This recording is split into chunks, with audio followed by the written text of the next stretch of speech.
पाक जल डमरू या जो पाक जल संधि है वह भारत को श्रीलंका से अलग करती है। साथ ही यह जल संधि हिंद महासागर को बंगाल की खाड़ी से जोड़ती भी है।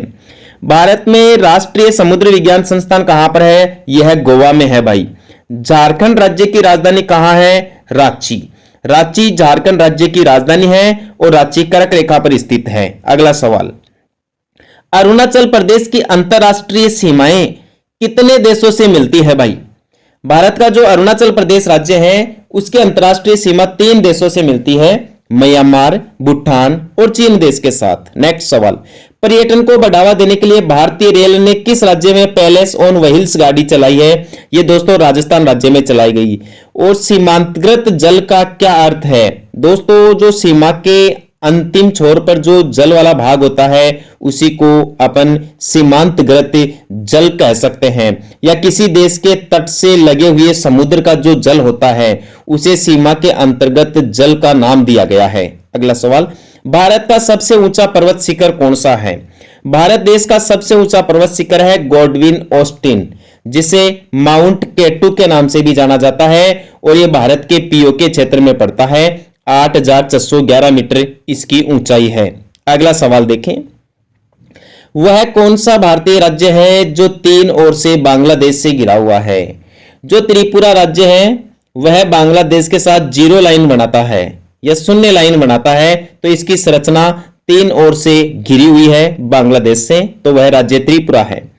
कौन सा देश 8 डिग्री उत्तरी अक्षांश तथा 37 डिग्री उत्तरी अक्षांशों के बीच में स्थित है? यह हमारे देश भारत का ही अक्षांशीय विस्तार है। 8 डिग्री 4 मिनट उत्तरी अक्षांश से लेकर 37 डिग्री 6 मिनट उत्तरी अक्षांश तक। अगला सवाल, धार्मिक त्योहार है भाई दुर्गा पूजा किस राज्य में उत्साह के साथ धूमधाम के साथ मनाया जाता है? तो भारत के पश्चिम बंगाल में मुख्य रूप से दुर्गा पूजा नामक त्योहार का आयोजन किया जाता है। नेक्स्ट देखिए, हिमाचल प्रदेश के किस जिले की सीमा चीन के साथ लगती है? बहुत ही गजब का सवाल है, यूपीएससी के लेवल का सवाल है। हिमाचल प्रदेश का किन्नौर जिला चीन देश के साथ सीमा बनाता है। अगला सवाल, किस राज्य या केंद्र शासित प्रदेश की भूमि भारत के पूर्वी और पश्चिमी दोनों तटों पर स्थित है? पांडिचेरी या पुडुचेरी भारत का ऐसा केंद्र शासित प्रदेश है जो प्रायद्वीपीय भारत के पूर्वी तट पर भी स्थित है, यानी तमिलनाडु आंध्र प्रदेश में भी स्थित है, और पश्चिमी तट यानी केरल में भी स्थित है। अगला सवाल, भारत के किस राज्य का क्षेत्रफल सबसे ज्यादा है? राजस्थान का। भारतीय मानक समय रेखा ग्रीनविच रेखा या जीएमटी से कितना आगे है? 5 घंटे और 30 मिनट आगे है भाई। ठीक है। अगला सवाल, पाक स्ट्रेट से कौन से देश जुड़े हुए हैं? जो भारत और श्रीलंका देश है ये दोनों पाक स्ट्रेट या पाक जल संधि के द्वारा आपस में जुड़े हुए हैं। नेक्स्ट देखिए, भारत का केंद्रीय औषध अनुसंधान संस्थान कहां स्थित है? लखनऊ। उत्तर प्रदेश की राजधानी है भाई लखनऊ। यहां भारत का केंद्रीय औषधीय अनुसंधान संस्थान स्थापित किया गया है। काफी अच्छा सवाल है। अगला महत्वपूर्ण सवाल देखें, राष्ट्रीय ग्रामीण विकास संस्थान कहां स्थित है भाई? भारत के हैदराबाद राज्य में, जो वर्तमान समय में तेलंगाना राज्य की राजधानी है, वहां राष्ट्रीय ग्रामीण विकास संस्थान स्थित है भाई। नेक्स्ट सवाल देखें, भारत के किस राज्य की भूमि भारत के पूर्वी और पश्चिमी तटों पर स्थित है? तमिलनाडु भारत का ऐसा राज्य है जो पूर्वी और पश्चिमी तटों के छोर पर स्थित है, यानी दक्षिणी भाग में स्थित है, हिंद महासागर के किनारे पर स्थित है। अगला सवाल, भारत का सुदूर दक्षिणी सिरा कौन सा है? वही दोस्तों अंडमान निकोबार द्वीप समूह है। ये बंगाल की खाड़ी में स्थित है और ये भारत का सबसे दक्षिणतम बिंदु मान लीजिए यहीं पर है, जिसे इंदिरा पॉइंट के नाम से जाना जाता है, पिग्मेलियन पॉइंट के नाम से या पार्सन पॉइंट के नाम से भी जाना जाता है। अगला सवाल देखें, दादर और नगर हवेली की राजधानी क्या है? सिलवासा। बहुत ही गजब का सवाल है। दादर और नगर हवेली की राजधानी सिलवासा, और दमन और दीव की राजधानी है भाई दमन। नेक्स्ट देखें, भारतीय संघ का सबसे कम क्षेत्रफल वाला राज्य कौन सा है? अभी थोड़ी देर पहले एक सवाल आया था कि क्षेत्रफल की दृष्टि से भारत का सबसे बड़ा राज्य कौन सा है? राजस्थान, जिसका क्षेत्रफल 3,42,239 वर्ग किलोमीटर है, और क्षेत्रफल की दृष्टि से भारत का सबसे छोटा राज्य है गोवा। नेक्स्ट, राष्ट्रीय समुद्र विज्ञान संस्था कहां पर है? गोवा में। अगला सवाल है, सीसीएमबी कहां पर स्थित है भाई? हैदराबाद राज्य में स्थित है। बहुत ही गजब का सवाल है। कोशिकीय एवं अणु जैविक केंद्र हैदराबाद में है। नेक्स्ट, डंकन पास पास का मतलब होता है मार्ग, एक गलियारा, जिसे आप नाल भी कह सकते हो, दर्रा भी कह सकते हो। तो ये डंकन पास कहां स्थित है भाई? ये दक्षिण एवं लिटिल अंडमान के बीच में स्थित है। साधारण शब्दों में कहे तो दक्षिणी अंडमान को लिटिल अंडमान से अलग करता है डंकन पास। नेक्स्ट, चंडीगढ़ का वास्तुविद लेक कोर्बुजियर किस देश का था? फ्रांस का था। भारत किस गोलार्ध में स्थित है? भारत वास्तविक रूप से पृथ्वी के उत्तरी पूर्वी गोलार्ध में स्थित है। नेक्स्ट, 82.5 डिग्री पूर्वी देशांतर रेखा भारत के लिए महत्वपूर्ण है क्योंकि वह भारतीय मानक समय का निर्धारण करती है। भारत का मानक समय बताने वाली जो रेखा है उसका नाम 82.5 डिग्री पूर्वी देशांतर रेखा है और ये इलाहाबाद में या प्रयागराज में उत्तर प्रदेश राज्य के मिर्जापुर में नैनी स्थान से गुजरती है। संघ शासित क्षेत्रों में सबसे छोटा कौन सा भाई? लक्षद्वीप क्षेत्रफल हो चाहे जनसंख्या, दोनों की दृष्टि से भारत का सबसे छोटा केंद्र शासित प्रदेश है। नेक्स्ट, झूलती मीनार किस स्थान पर स्थित है? भारत के अहमदाबाद में, जो गुजरात में है अहमदाबाद, जिसे भारत में सूती वस्त्रों के लिए जाना जाता है, वहां झूलती हुई मीनार है। बहुत गजब का सवाल है। बर्मा, जिसका इस समय यानी वर्तमान समय में नाम हो गया है म्यांमार, को प्राचीन भारत में क्या कहा जाता था भाई? बहुत ही सुपर हिट क्वेश्चन है। बर्मा का प्राचीन नाम स्वर्ण भूमि। और टायर के संस्थापक कौन थे भाई? H.J. भाभा, ये टायर के संस्थापक थे। नेक्स्ट सवाल, चीन ने अपने सीमावर्ती भारत के किस राज्य को भारत का अंग स्वीकार कर लिया गया है? तो यह कार्य दोस्तों सिक्किम के द्वारा किया गया। यानी जो भारत का सिक्किम राज्य है, इसके बारे में चीन कहता है कि ये मेरा राज्य है, मेरा भूभाग है। नेक्स्ट सवाल, दादरा और नगर हवेली की राजधानी क्या है भाई? सिलवासा। दोबारा आया है क्वेश्चन, बहुत गजब का है, कई कंपटीशन एग्जाम में पूछा जा चुका है कि दादर और नगर हवेली की राजधानी क्या है? सिलवासा। दमन और दीव की राजधानी है दमन। नेक्स्ट, कोची पतन। पतन का मतलब होता है दोस्तों बंदरगाह है, एक पोर्ट जहां पर समुद्री जहाजें आकर ठहराव करती है। कोची पतन भारत के किस तट पर स्थित है? पश्चिमी तट पर स्थित है। यह भारत के केरल राज्य में है भाई, मालाबार तट में। नेक्स्ट, गुजरात तट से दूर जिस विवादास्पद तटीय पट्टी पर भारत और पाकिस्तान बातचीत कर रहे हैं उसका नाम क्या है? सरकरिक। सरकरिक गुजरात में है और इस पर भारत और पाकिस्तान के बीच में विवाद है। बहुत ही गजब का सवाल है भाई। क्षेत्रफल की दृष्टि से भारत का स्थान 7वां है भाई विश्व स्तर पर। सबसे बड़ा देश क्षेत्रफल की दृष्टि से रूस और कनाडा है। अगला सवाल, भारत की तटरेखा की लंबाई कितनी है? जो भारत की समुद्र तटीय लंबाई है वो 7516.5 किलोमीटर है या लगभग 7517 किलोमीटर है भाई। बहुत ही अच्छा सवाल है, कुल तटीय सीमा की लंबाई है ये। अगला सवाल देखें, भारत के दक्षिणी छोर का क्या नाम है? कन्याकुमारी। ये तमिलनाडु राज्य में है और इसे केप कमोरियन के नाम से भी जाना जाता है। और कन्याकुमारी भारत के दक्षिणी भूभाग यानी जो मुख्य भूभाग है उसका हिस्सा है। अगला सवाल, भारत के साथ सबसे लंबी अंतर्राष्ट्रीय सीमा किस देश के साथ लगती है? बांग्लादेश भारत के साथ लगभग 4096 किलोमीटर लंबी सबसे लंबी अंतर्राष्ट्रीय सीमा बनाता है। अगला सवाल देखिए, भारतीय सर्वेक्षण किस मंत्रालय के अधीन होता है? जो भारतीय सर्वेक्षण होता है, जो सर्वेक्षण का कार्य करवाया जाता है वो विज्ञान और प्रौद्योगिकी मंत्रालय के अधीन करवाया जाता है भाई। अगला सवाल, 3 बीघा कॉरिडोर या साधारण शब्दों में कहे 3 बीघा गलियारा कौन से देशों के बीच में है या कौन से देशों को जोड़ता है? तो बांग्लादेश और भारत को 3 बीघा कॉरिडोर जोड़ता है। यह बहुत ही गजब का सवाल है, बहुत सारी प्रतियोगी परीक्षाओं में पूछा जा चुका है, इसलिए ध्यान रखें। नेक्स्ट सवाल, भारतीय मानक समय किस रेखांश पर अपनाया जाता है? यह पूछ रहा है कि भारत का मानक समय कौन सी देशांतर रेखा निर्धारित करती है? तो 82.5 डिग्री पूर्वी देशांतर रेखा भारत का मानक समय रेखा निर्धारित करती है। अगला सवाल, दीव एक द्वीप है जो स्थित है यानी कहां स्थित है? तो भारत के गुजरात राज्य से हटकर या गुजरात राज्य के पास में कठियावाड़ प्रायद्वीप के दक्षिणी सिरे पर खंबाती खाड़ी में वेरावल पतन के पास स्थित है। नेक्स्ट, भारत के स्थलाकृतिक मानचित्र कौन सा संगठन बनाता है? यानी भारत का जो स्ट्रक्चर का जो मानचित्र है, जो मैप का कार्य है, वह कौन सा संगठन करता है? तो भारतीय सर्वेक्षण विभाग के द्वारा यह कार्य किया जाता है। नेक्स्ट देखें, विश्व की सबसे ऊंची चोटियां किस प्रकार की पर्वतों में पाई जाती है? जो नवीन मोड़दार पर्वतमालाएं हैं या जो नवीन पर्वतमालाएं हैं जैसे हिमालय जैसी पर्वतमालाएं, इसमें दुनिया की सबसे ऊंची पर्वतमालाएं पाई जाती है, जैसे माउंट एवरेस्ट हो गया, K2 हो गया, ऐसी पर्वत चोटियां कंचनजंगा हो गई। अगला सवाल, यदि भारतीय मानक समय के अनुसार पूर्वाह के 10 बजे हैं तो 92 डिग्री पूर्वी देशांतर रेखा पर शिलांग का स्थानीय समय क्या होगा? तो 10:38 पूर्वाह यहाँ समय हो जाएगा। दोस्तों ये जो समय पूछा जा रहा है ये 4 डिग्री देशांतरों के अंतराल से मल्टीप्लाई करके आप निकाल सकते हैं। पूर्व की ओर जाओ तो समय बढ़ा दीजिए और पश्चिम में जाओ तो समय घटा दीजिए। भारत की मानक समय रेखा यानी 82.5 डिग्री पूर्वी देशांतर रेखा कहां से गुजरती है? तो इलाहाबाद से गुजरती है। वर्तमान में ऑप्शन में इलाहाबाद की जगह प्रयागराज आ सकता है। नेक्स्ट, भारतीय प्रमाणिक समय IST इंडियन स्टैंडर्ड टाइम एवं ग्रीनविच माध्यम रेखा GMT ग्रीन मीन टाइम में कितने समय का अंतर है? 5.5 घंटे का अंतर है। क्यों? क्योंकि ग्रीनविच रेखा 0 डिग्री देशांतर से भारत की मानक समय रेखा 82.5 डिग्री पूर्व की ओर है। यदि अरुणाचल प्रदेश में सूर्योदय 5 बजे हुआ है तो गुजरात के कांडला बंदरगाह पे कितना होगा? तो 7 बजेगा। क्योंकि दोस्तों दोनों स्थानों में 2 घंटे का लगभग अंतर है।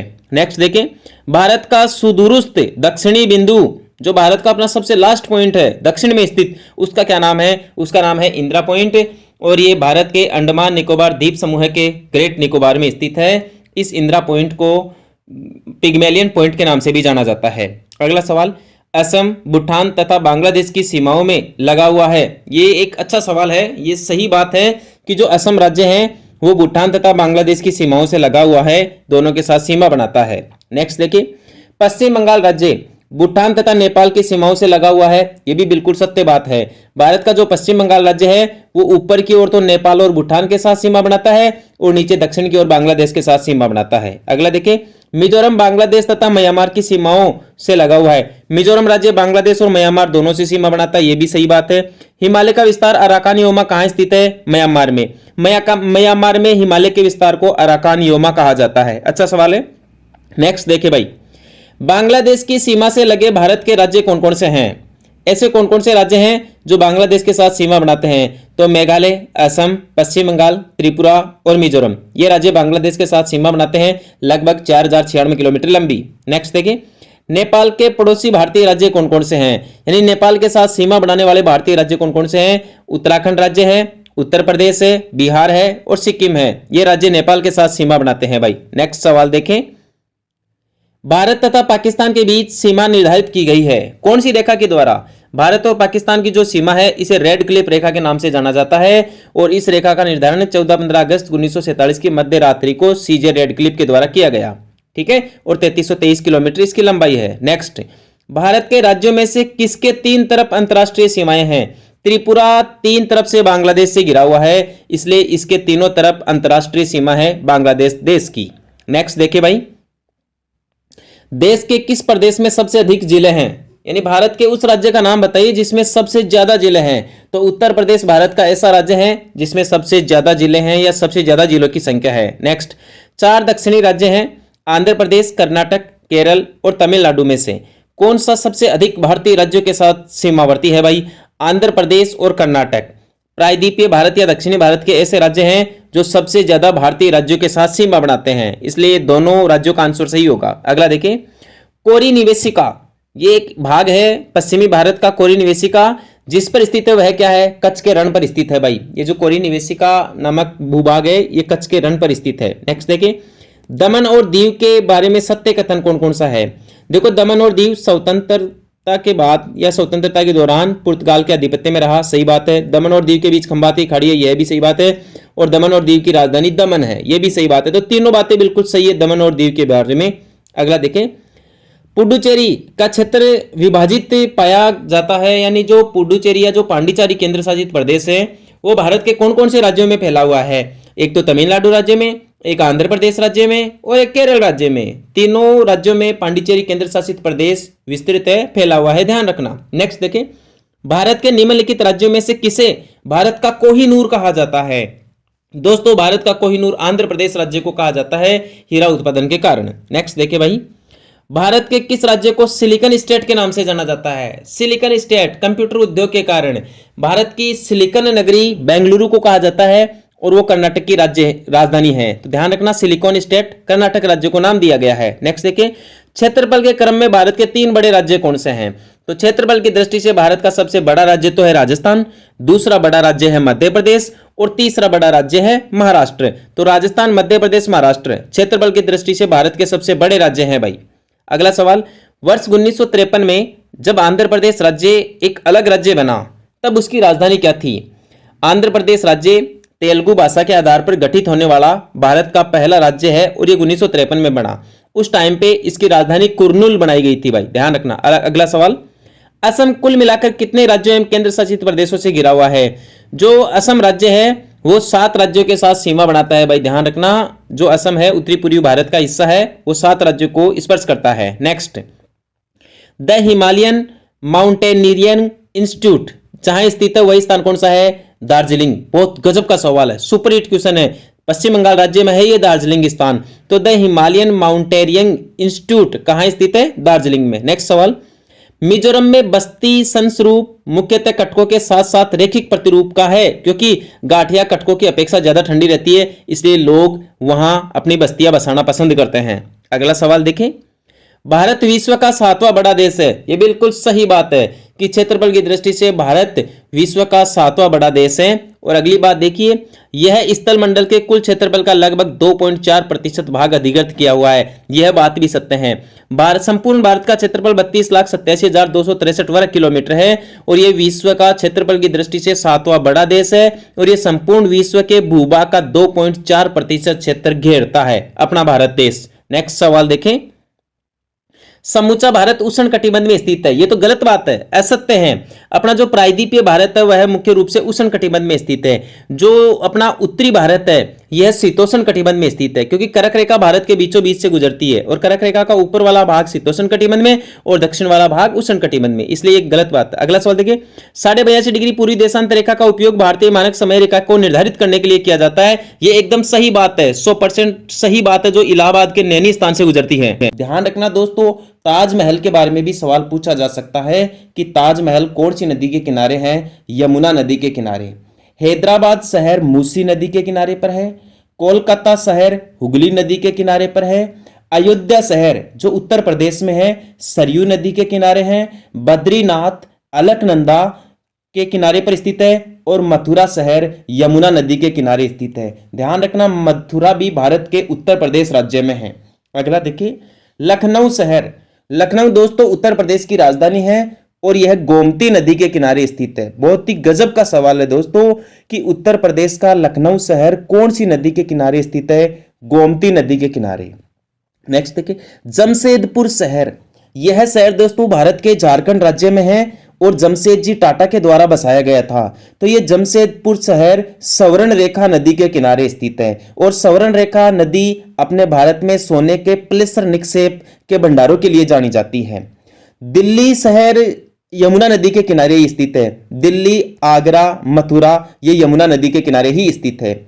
इलाहाबाद शहर गंगा और यमुना के संगम पर स्थित है। डिब्रूगढ़ जो असम में है यह ब्रह्मपुत्र नदी पर स्थित है। ध्यान रखना, ब्रह्मपुत्र भारत में सबसे ज्यादा बाढ़ लाने वाली नदी है। और अहमदाबाद शहर साबरमती नदी के किनारे स्थित है। अहमदाबाद भारत के गुजरात राज्य में है और साबरमती एक प्रदूषित नदी का उदाहरण है। देखिए, गुवाहाटी शहर। गुवाहाटी भी असम में है और यह भी ब्रह्मपुत्र नदी पर स्थित है। बहुत ही अच्छा सवाल है। और यदि आपसे पूछ लिया जाए पंढरपुर, ये जो पंढरपुर शहर है यह भीमा नदी के किनारे स्थित है। और हरिद्वार जो हिंदुओं का एक पवित्र तीर्थ स्थल है भारत के उत्तराखंड राज्य में, पूर्व में इसे उत्तरांचल भी कहा जाता था, तो उत्तराखंड राज्य का हरिद्वार शहर गंगा नदी के किनारे स्थित है। ध्यान रखना दोस्तों, गंगा भारत की सबसे पवित्र नदी है और पूर्ण रूप से भारत में बहने वाली सबसे लंबी नदी भी है गंगा। गंगा नदी की लंबाई 2525 किलोमीटर है। नेक्स्ट देखिए, फिरोजपुर शहर सतलज नदी के किनारे स्थित है भारत के पंजाब राज्य में। और जबलपुर जो मध्य प्रदेश में है यह नर्मदा नदी पर स्थित है। नर्मदा, ताप्ती भारत में रिफ्ट घाटी से बहने वाली नदियां हैं भैया, भ्रंश घाटी से बहने वाली नदियां हैं।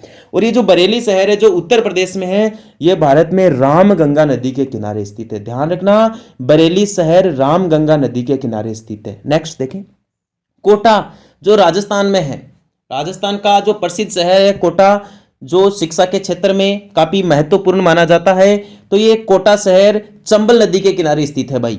चंबल नदी सबसे ज्यादा कोटा में अवनाली का अपर्दन करती है भाई। नेक्स्ट देखें, ओरछा शहर। ओरछा शहर बेतवा नदी पर स्थित है। कुर्नूल जो तेलंगाना आंध्र प्रदेश क्षेत्र में पड़ता है। ये तुंगभद्रा नदी के किनारे स्थित है। और नासिक शहर जो भारत के महाराष्ट्र राज्य में है, यह गोदावरी नदी पर स्थित है। ध्यान रखना दोस्तों, गोदावरी बहुत ही दक्षिणी भारत की एक महत्वपूर्ण नदी है और इसी नदी के किनारे नासिक शहर स्थित है जो महाराष्ट्र का है। नेक्स्ट, कानपुर शहर जो भारत के उत्तर प्रदेश राज्य में है, यह गंगा नदी पर स्थित है। और कटक शहर महानदी पर स्थित है। ध्यान रखना दोस्तों, कटक शहर भारत के ओडिशा राज्य में है। और उज्जैन शहर जो मध्य प्रदेश में है, यह शिप्रा नदी के तट पर स्थित है। और सोकोवा घाट ब्रह्मपुत्र नदी पर, बहुत इंपॉर्टेंट सवाल है, सोकोवा घाट ब्रह्मपुत्र नदी पर स्थित है।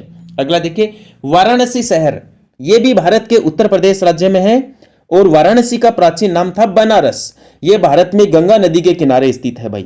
नेक्स्ट देखिए, पटना शहर, बिहार की राजधानी पटना है और ये जो पटना है इसका प्राचीन नाम था पाटलिपुत्र। ध्यान रखना दोस्तों, पटना का प्राचीन नाम पाटलिपुत्र था और ये बिहार राज्य में है वर्तमान में और गंगा नदी के किनारे स्थित है। तो वाराणसी भी गंगा नदी के किनारे है, पटना भी गंगा नदी के किनारे है, हरिद्वार भी गंगा नदी के किनारे है। श्रीरंगपट्टनम ये कावेरी नदी के तट पर स्थित है, भारत के तमिलनाडु राज्य में सुंदर द्वीपों के रूप में जाना जाता है श्रीरंगपट्टनम। और विजयवाड़ा कृष्णा नदी के तट पर स्थित है भाई। और संबलपुर महानदी के किनारे स्थित है उड़ीसा में। लुधियाना पंजाब में सतलज नदी के किनारे स्थित है। ध्यान रखना, फिरोजपुर भी सतलज नदी के किनारे। श्रीनगर झेलम नदी के किनारे स्थित है, अपना जम्मू कश्मीर केंद्र शासित प्रदेश का हिस्सा है। सूरत जो गुजरात में है, ताप्ती नदी के किनारे पर स्थित है। बैठक कब हुई? 24 जनवरी 1950 को संविधान सभा की अंतिम बैठक हुई। आपातकाल उपबंध संविधान के किस भाग में है? भाग 18 में है। अगला क्वेश्चन देखिए, राज्य द्वारा संपत्ति के अधिग्रहण की विधियों का उल्लेख किस अनुसूची में किया गया है? भारतीय संविधान की 9वीं अनुसूची संपत्ति के अधिग्रहण से संबंधित है। अगला सवाल देखिए, संविधान में अंतःकरण की स्वतंत्रता किस अनुच्छेद द्वारा दी गई है?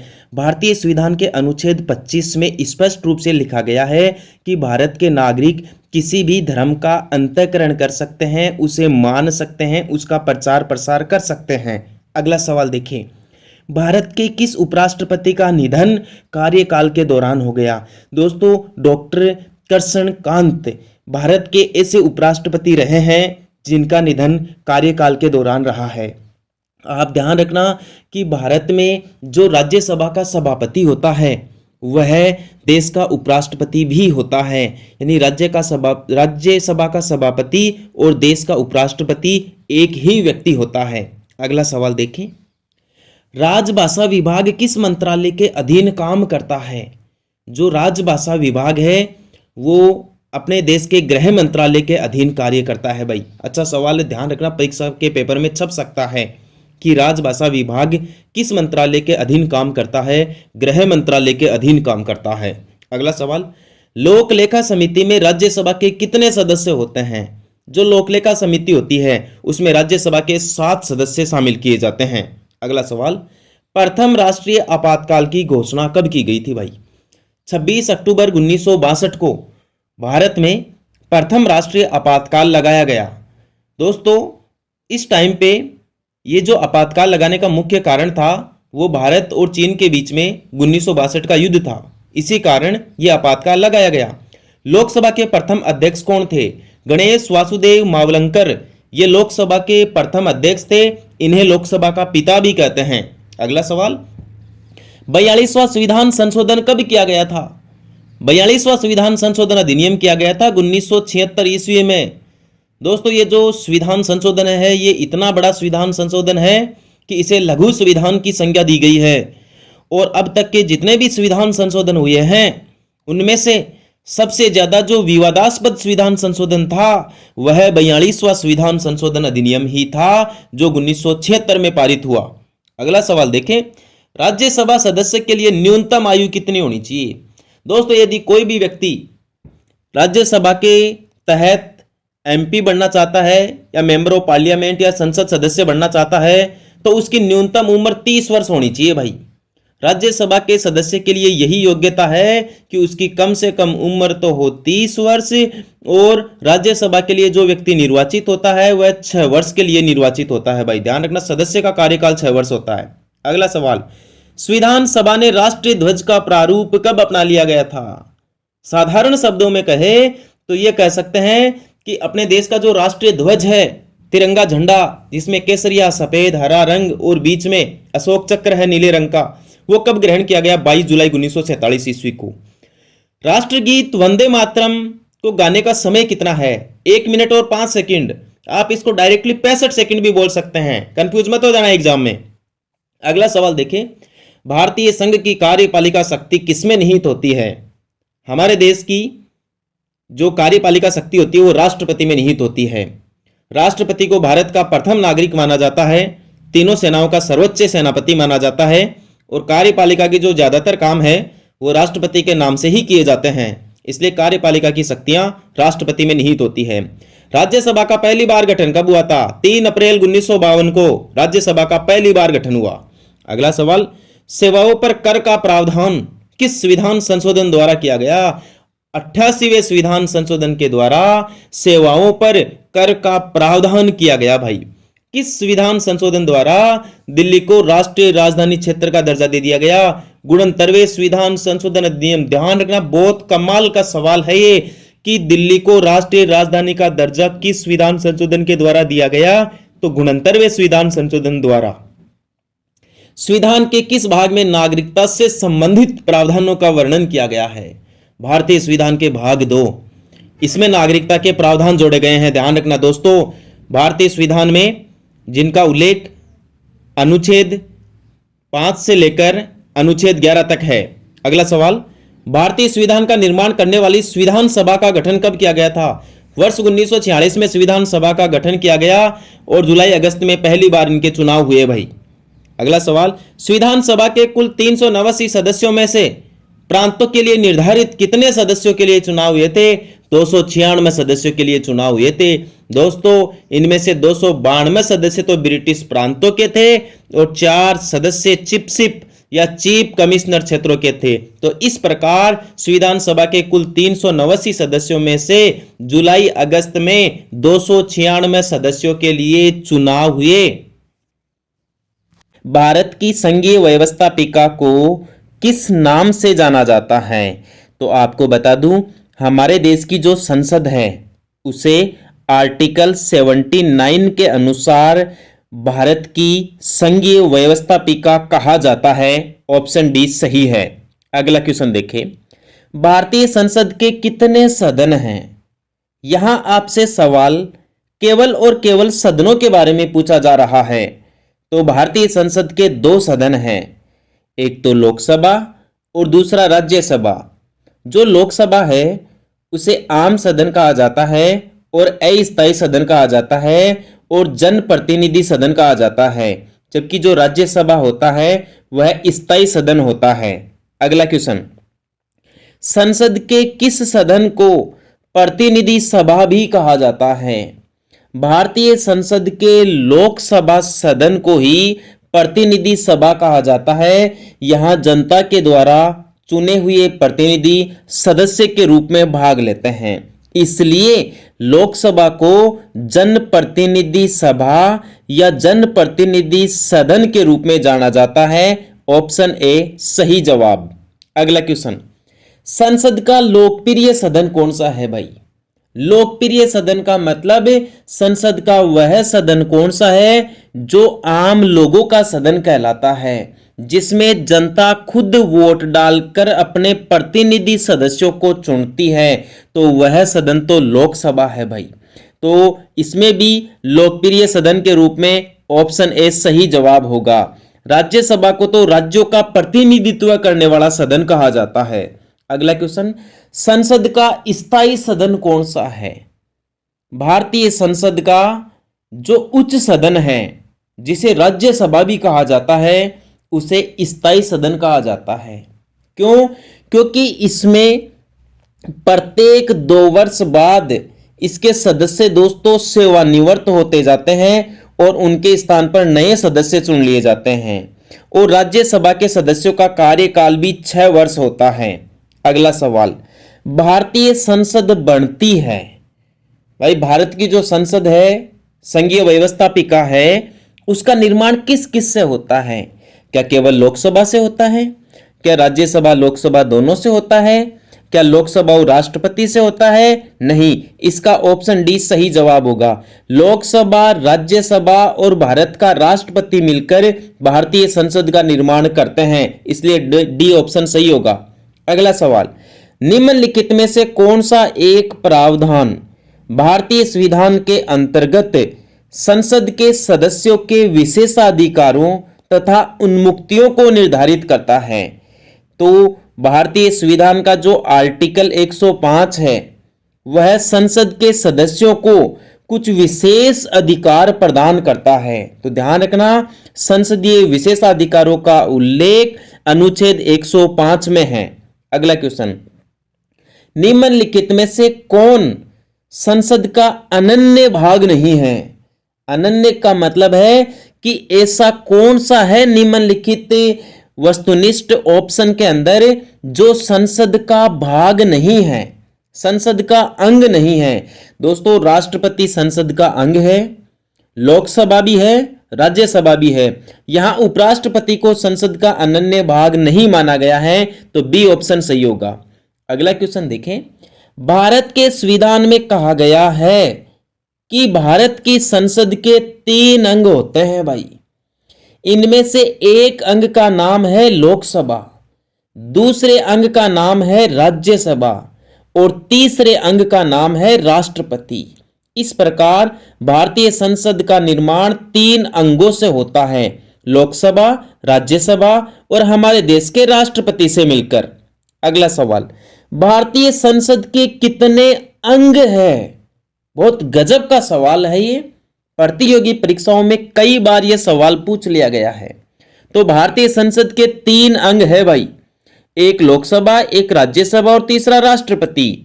यदि आपसे सदन पूछ लिए जाए कि भारतीय संसद के सदन कितने होते हैं, तो सदन केवल 2 ही होते हैं, एक लोकसभा और दूसरा राज्यसभा। डॉक्टर माणिक साहा और असम के मुख्यमंत्री का नाम है हेमंत बिस्वा शर्मा और मेघालय के मुख्यमंत्री का नाम है कोनराम संगमा और अरुणाचल प्रदेश के मुख्यमंत्री का नाम है पेमा खांडू। ध्यान रखना, पेमा खांडू अरुणाचल प्रदेश के मुख्यमंत्री है, कोनराड संगमा मेघालय के मुख्यमंत्री है। आगे की जानकारी देखें, वर्तमान समय में मणिपुर राज्य के मुख्यमंत्री का नाम है एन बीरेन सिंह। ध्यान रखना, बीरेन सिंह मणिपुर के मुख्यमंत्री हैं और उत्तराखंड राज्य के मुख्यमंत्री का नाम है पुष्कर सिंह धामी। ध्यान रखना, पुष्कर सिंह धामी भारत के उत्तराखंड राज्य के मुख्यमंत्री है और हरियाणा राज्य के मुख्यमंत्री का नाम है मनोहर लाल खट्टर और उत्तर प्रदेश राज्य के मुख्यमंत्री का नाम है योगी आदित्यनाथ जी। इनको कौन नहीं जानता भाई। अगला क्वेश्चन देखें, वर्तमान समय में पश्चिम बंगाल राज्य के मुख्यमंत्री कौन है? ममता बनर्जी, जो तृणमूल कांग्रेस पार्टी से जुड़ी हुई है, ये पश्चिम बंगाल राज्य की मुख्यमंत्री है। वर्तमान समय में मिजोरम राज्य के मुख्यमंत्री का नाम है जोरमथंगा और सिक्किम राज्य के मुख्यमंत्री का नाम है प्रेम सिंह तमांग। बहुत गजब का सवाल है, ध्यान रखना, प्रेम सिंह तमांग वर्तमान समय में सिक्किम के मुख्यमंत्री है, जोरमथंगा ये मिजोरम के मुख्यमंत्री है। आगे देखिए भाई, वर्तमान समय में पंजाब राज्य के मुख्यमंत्री का नाम बताइए। भगवंत मान, भगवंत नाम वर्तमान समय में पंजाब के मुख्यमंत्री है और नीतीश कुमार बिहार के मुख्यमंत्री है। झारखंड के मुख्यमंत्री का नाम हेमंत सोरेन है। ध्यान रखना दोस्तों, हेमंत सोरेन झारखंड के मुख्यमंत्री है और नवीन पटनायक है ओडिशा राज्य के मुख्यमंत्री। दोबारा बता दूं, ओडिशा के मुख्यमंत्री नवीन पटनायक, झारखंड के मुख्यमंत्री हेमंत सोरेन और बिहार के मुख्यमंत्री नीतीश कुमार है। अगला क्वेश्चन, वर्तमान समय में मध्य प्रदेश राज्य के मुख्यमंत्री कौन है? शिवराज सिंह चौहान, ये मध्य प्रदेश के चीफ मिनिस्टर है। भूपेश बघेल, ये भारत में छत्तीसगढ़ राज्य के मुख्यमंत्री है और राजस्थान के मुख्यमंत्री है अशोक गहलोत। और आपसे सवाल पूछ ले कि गुजरात राज्य के मुख्यमंत्री कौन है, तो भूपेंद्र पटेल। दोबारा बता देता हूं, वर्तमान समय में भूपेंद्र पटेल गुजरात के मुख्यमंत्री है, अशोक गहलोत राजस्थान के मुख्यमंत्री है, भूपेश बघेल छत्तीसगढ़ के मुख्यमंत्री हैं। अगला, वर्तमान समय में महाराष्ट्र राज्य के मुख्यमंत्री कौन है? एकनाथ शिंदे। ध्यान रखना, बहुत गजब का सवाल है ये। एकनाथ शिंदे वर्तमान समय में महाराष्ट्र के मुख्यमंत्री है। बसवराज बोम्मई ये कर्नाटक राज्य के मुख्यमंत्री है और प्रमोद सावंत ये गोवा के मुख्यमंत्री है और केरल के मुख्यमंत्री का नाम है पिनराई विजयन। दोबारा बता देता हूं, एकनाथ शिंदे महाराष्ट्र के मुख्यमंत्री है, बसवराज बोम्मई कर्नाटक के मुख्यमंत्री है, प्रमोद सावंत गोवा के मुख्यमंत्री है और पिनराई विजयन केरल के मुख्यमंत्री हैं। वर्तमान समय में तमिलनाडु राज्य के मुख्यमंत्री का नाम M.K. स्टालिन है। आंध्र प्रदेश राज्य के मुख्यमंत्री का नाम जगमोहन रेड्डी है। तेलंगाना के मुख्यमंत्री का नाम चंद्रशेखर राव है और दिल्ली के मुख्यमंत्री का नाम अरविंद केजरीवाल है, जो आप पार्टी से है। हाल ही में आप पार्टी को भारत में राष्ट्रीय पार्टी या राष्ट्रीय दल का दर्जा दे दिया गया है। तो अरविंद केजरीवाल इस प्रकार दिल्ली केंद्र शासित प्रदेश के मुख्यमंत्री हैं। अगला देखें, वर्तमान समय में पुडुचेरी केंद्र शासित प्रदेश के मुख्यमंत्री का नाम एन रंगास्वामी है। पश्चिम बंगाल के मुख्यमंत्री ममता बनर्जी हैं और ओडिशा के मुख्यमंत्री का नाम नवीन पटनायक है। दोबारा सुन लीजिए, नवीन पटनायक ओडिशा के मुख्यमंत्री है, ममता बनर्जी जो तृणमूल कांग्रेस की है पश्चिम बंगाल की मुख्यमंत्री है और एन रंगास्वामी ये पांडिचेरी के मुख्यमंत्री है। बहुत ही शानदार सवाल है दोस्तों, रट कर जाना। वर्तमान समय में जो राज्यपाल है उनका नाम है लेफ्टिनेंट जनरल केवल्य त्रिविक्रम परनाइक। बहुत अच्छा सवाल है। अगला क्वेश्चन देखें, असम के वर्तमान में राज्य है दोस्तों गुलाब चंद कटारिया, जिनका संबंध राजस्थान से रहा है और 12 फरवरी 2023 में इन्होंने पद ग्रहण किया। अगला देखें, आंध्र प्रदेश राज्य के वर्तमान में राज्यपाल है एस अब्दुल नजीर। ध्यान रखना, एस अब्दुल नजीर वर्तमान समय में आंध्र प्रदेश के गवर्नर हैं। उत्तर प्रदेश के गवर्नर का नाम है आनंदीबेन पटेल। आनंदीबेन पटेल का संबंध गुजरात राज्य से भी रहा है। ध्यान रखना, जिन्होंने 29 जुलाई 2019 को पद ग्रहण किया। और उत्तराखंड के राज्यपाल है गुरमीत सिंह। ध्यान रखना, गुरमीत सिंह उत्तराखंड के गवर्नर है। अगला देखें, ओडिशा राज्य के राज्यपाल कौन है? प्रो गणेशी लाल। ध्यान रखना, गणेश लाल जो है वो ओडिशा के गवर्नर रहे हैं। और जो कर्नाटक के गवर्नर है उनका नाम है थावरचंद गहलोत, जिन्होंने 7 जुलाई 2021 को पद ग्रहण किया भाई। और केरल के गवर्नर का नाम है आरिफ मोहम्मद खान। ध्यान रखना, मोहम्मद खान केरल राज्य के राज्यपाल है, थावरचंद गहलोत कर्नाटक के, गणेश लाल ओडिशा के। अगला सवाल, गुजरात राज्य के राज्यपाल का नाम है आचार्य देवव्रत। बहुत सारी परीक्षाओं में यह सवाल पूछा गया है कि गुजरात के गवर्नर कौन है? आचार्य देवव्रत। गोवा के गवर्नर का क्या नाम है? PS श्रीधरन पिल्लई। ध्यान रखना, PS श्रीधरन पिल्लई वर्तमान समय में गोवा राज्य के गवर्नर है। और छत्तीसगढ़ के गवर्नर का नाम है बिश्वाभूषण हरिश्चंदन। हरिश्चंदन छत्तीसगढ़ के गवर्नर है। अगला क्वेश्चन देखें, झारखंड राज्य के वर्तमान में गवर्नर कौन है? वहां के राज्यपाल कौन है? तो CP राधाकृष्णन, ये झारखंड राज्य के गवर्नर हैं। तमिलनाडु के राज्यपाल का नाम है रविंद्र नारायण रवि। ध्यान रखना दोस्तों, रविंद्र नारायण रवि वर्तमान समय में तमिलनाडु के गवर्नर है। और तेलंगाना राज्य के गवर्नर का नाम है दोस्तों डॉक्टर तमिलिसाई सौंदरराजन। ध्यान रखना, डॉक्टर तमिलिसाई सौंदरराजन तेलंगाना के गवर्नर है। अगला सवाल, त्रिपुरा राज्य के राज्यपाल का नाम बताइए। सत्यदेव नारायण शर्मा, जिन्होंने 7 जुलाई 2021 को त्रिपुरा में गवर्नर का पद ग्रहण किया। अगला देखिए भाई, नागालैंड राज्य के गवर्नर कौन है? नागालैंड राज्य के राज्यपाल का नाम है दोस्तों ला गणेशन, जो 12 फरवरी 2023 को नियुक्त हुए भाई। गजब का सवाल है। नागालैंड के गवर्नर है गणेशन और त्रिपुरा के है सत्यदेव नारायण आर्य। अगला, पंजाब के गवर्नर कौन है? बनवारी लाल पुरोहित 31 अगस्त 2021 से वर्तमान समय तक पंजाब में राज्यपाल रहे हैं। पश्चिम बंगाल के राज्यपाल कौन है? जगदीप धनखड़। गजब का सवाल है दोस्तों, इनका संबंध राजस्थान की भूमि से रहा है। जगदीप धनखड़ ये पश्चिम बंगाल के वर्तमान समय में गवर्नर है और 30 जुलाई 2019 को नियुक्त हुए भाई। बिहार के गवर्नर का नाम है राजेंद्र विश्वनाथ अर्लेकर। राजेंद्र विश्वनाथ अर्लेकर बिहार राज्य के राज्यपाल है 2023 से। अगला देखिए भाई, मणिपुर राज्य के गवर्नर का नाम भी ला गणेशन है। ध्यान रखना, मणिपुर राज्य के गवर्नर का नाम भी ला गणेशन। और मध्य प्रदेश राज्य के गवर्नर का नाम है मंगू भाई छगन भाई पटेल। यह गजब का सवाल है दोस्तों, परीक्षा में ऐसे ही सवाल पूछे जाते हैं। मंगू भाई छगन भाई पटेल कौन से राज्य के गवर्नर है, कौन से राज्य के राज्यपाल है? तो मध्य प्रदेश के। और महाराष्ट्र राज्य के गवर्नर का नाम तो आप जानते हैं, रमेश बैस महाराष्ट्र के गवर्नर है। देखिए भाई, अगला, मिजोरम राज्य के गवर्नर कौन है? डॉक्टर हरि बाबू कम भमपति, डॉक्टर हरि बाबू कम भमपति 7 जुलाई 2021 से मिजोरम राज्य के गवर्नर है। और मेघालय राज्य के गवर्नर का नाम है तथागत राय। ध्यान रखना, तथागत राय का ये मेघालय राज्य के गवर्नर हैं। और राजस्थान राज्य के गवर्नर का नाम है कलराज मिश्र। राजस्थान राज्य के वर्तमान में राज्यपाल है कलराज मिश्र। इनका व्यक्तित्व काफी उज्जवल है। अगला देखिए भाई, सिक्किम राज्य के गवर्नर का क्या नाम है? लक्ष्मण प्रसाद आचार्य। लक्ष्मण प्रसाद आचार्य 12 फरवरी 2023 को सिक्किम राज्य के राज्यपाल पद पर नियुक्त हुए।